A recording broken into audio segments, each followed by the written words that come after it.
one thing I am interested in, it seemed like you were like a self-help nut. It was me Absolutely. too. I went through years of reading self-help books constantly, not really seeing a lot of results from it. Also, sometimes leading to like depression Mhm. and anxiety, and just how you said, just kind of sitting there immobilized, just being like completely overwhelmed. Did you ever question these things? Like, why do you think a lot of people end up down this path?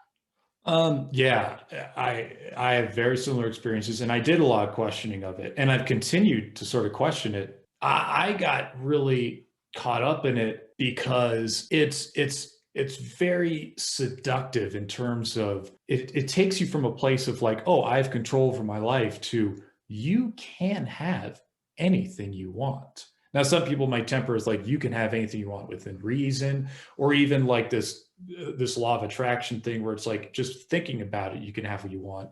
And it sucks you into this circle of it's a combination of like you feel empowered because it's like, oh yeah, yeah, I could do this process I could that I've learned about and I can get what I want. And then on the other side of the circle is now I have a whole new set of standards for how I could be screwing up. Maybe thought of mine is actually repelling what I want.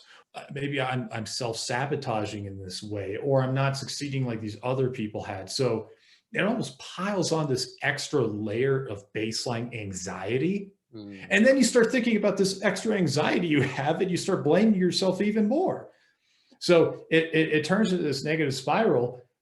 And then, of course, the industry like will sell you an answer to getting out of that spiral. So, I mean, this is how people get caught into it. A lot of these gurus will have like something where it's like, okay, well, if you take my advanced, more exclusive coaching, I can help you with that. But there's no pot of gold at the end of their rainbow. It's just a business model for them. There's a lot of genuine principles for living that are drawn from these more long-standing ancient spiritual traditions. So what happens is, I think the self-help industry cherry picks the fun, happy-go-lucky, empowering parts of these spiritual traditions while leaving out a lot of the stuff that involves a lot more hard work and emotional processing, and how maybe karma and destiny involve challenges in life rather than just treating life like a buffet table where it's just like, if you think this way, you can get this.